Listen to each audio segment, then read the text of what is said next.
بسم اللہ الرحمن الرحیم۔ السلام علیکم۔ روزانہ واقعات سننے کے لیے اس چینل کو سبسکرائب کریں۔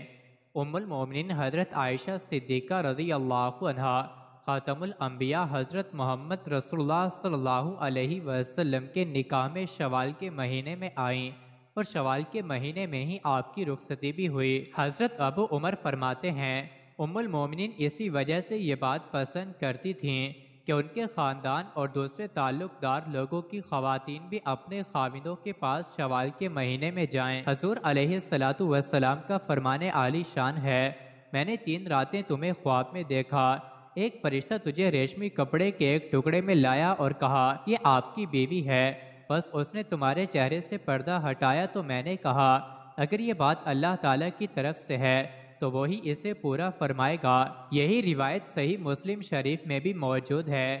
ترمذی شریف میں ہے کہ تشریف لانے والا فرشتہ حضرت جبرائیل علیہ السلام تھے، جو حضرت عائشہ کی صورت ایک سبز ریشمی کپڑے میں نبی اکرم صلی اللہ علیہ وسلم کی خدمت میں لائے اور عرض کیا کہ دنیا اور آخرت میں آپ کی زوجہ ہے۔ اسی میں ایک اور روایت ہے کہ حضرت جبرائیل علیہ السلام نے عرض کیا یا نبی اللہ تعالیٰ نے حضرت ابو بکر کی بیٹی سے آپ کا نکاح کیا ہے۔ ام المومنین حضرت عائشہ رضی اللہ عنہ کے فضائل میں سے ہے کہ حضور نبی اکرم صلی اللہ علیہ وسلم نے آپ کے علاوہ کسی دوسری کنواری عورت سے شادی نہیں فرمائی اور حضور اپنی تمام ازواج مطہرات میں سے حضرت عائشہ کے ساتھ زیادہ محبت فرماتے تھے، یہاں تک کہ جب بھی آپ کسی چیز کی خواہش کرتی تو آپ پورا فرماتے۔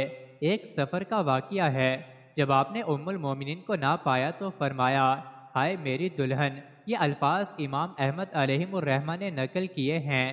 حضرت عائشہ فقہ کی بہت بڑی عالمہ اور فصاحت کی دولت سے مالا مال تھی، نیز آپ نے رسول اللہ صلی اللہ علیہ وسلم سے بکثرت احادیث روایت کی ہیں۔ آپ عرب کی تاریخ اور اشعار کی بھی عالمہ تھیں۔ یہی وجہ ہے کہ صحابہ کرام اور تابعین کی بہت بڑی جماعت نے آپ سے احادیث روایت کی ہیں۔ نبی کریم صلی اللہ علیہ وسلم نے حضرت عائشہ کے لیے 2 راتیں مقرر فرما رکھی تھیں، ایک ان کی اپنی اور ایک حضرت ام المومنین سودا رضی اللہ عنہ کی کہ وہ بوڑھی ہو گئی تھیں اور انہوں نے اپنی باری بھی حضرت عائشہ کو دے دی تھی، یعنی حضرت عائشہ ام المومنین حضرت ختیجہ رضی اللہ عنہ کے بعد ازواج میں سے خوش قسمت ترین ہیں کہ جنہیں اللہ کے نبی کے ساتھ اتنی زیادہ قربت نصیب ہوئی۔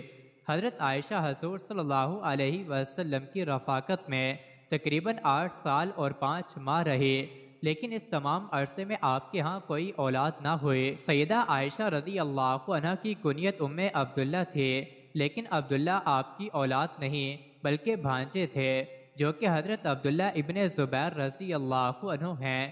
جب ان کی ولادت ہوئی تو رسول کریم صلی اللہ علیہ وسلم نے ان کے منہ میں اپنا لعاب شریف رکھا اور حضرت عائشہ سے فرمایا یہ عبداللہ ہے اور تم ام عبداللہ ہو۔ حضرت عائشہ فرماتی ہیں اس کے بعد سے ہمیشہ میری کنیت ام عبداللہ رہی جبکہ میری کوئی اولاد نہیں ہوئی۔ اسی زمن میں ایک روایت یہ بھی ملتی ہے کہ جتنا عرصہ سیدہ عائشہ حضور صلی اللہ علیہ وسلم کے ساتھ رہیں، اس عرصے میں آپ کو ایک حمل ہوا، لیکن کچھ عرصہ بعد وہ ضائع ہو گیا۔ شارح بخاری امام احمد بن محمد قسطلانی علیہ الرحمہ نقل کرتے ہیں اس بات کی کوئی اصل نہیں ہے، صحیح بات یہ ہے کہ آپ کو ام عبداللہ آپ کے بھانجے کی وجہ سے کہا جاتا ہے۔ اس حوالے سے ایک اور روایت میں ہے چونکہ عرب میں کنیت اشراف کی شرافت کا نشان سمجھا جاتا تھا اور حضرت عائشہ رضی اللہ عنہ کی کوئی اولاد نہ تھی، اس لیے آپ کی کنیت بھی نہ تھی۔ ایک دن آپ نے عذرائے حسرت رسول اللہ صلی اللہ علیہ وسلم سے اس بارے عرض کی اور خواتین نے تو اپنی سابقہ اولادوں کے نام پر اپنی اپنی کنیت رکھ لی ہے، میں اپنی کنیت کس کے نام پر رکھوں جبکہ میری کوئی اولاد نہیں ہے؟ رسول اللہ صلی اللہ علیہ وسلم نے فرمایا تم اپنے بھانجے عبداللہ کے نام پر اپنی کنیت رکھو جو تمہاری بہن اسمہ بنت ابی بکر اور زبیر بن العوام کے بیٹے ہیں۔ بس تب سے آپ کو ام عبداللہ کی کنیت سے مزید ایسی ہی ویڈیوز کے لیے چینل کو ضرور سبسکرائب کریں۔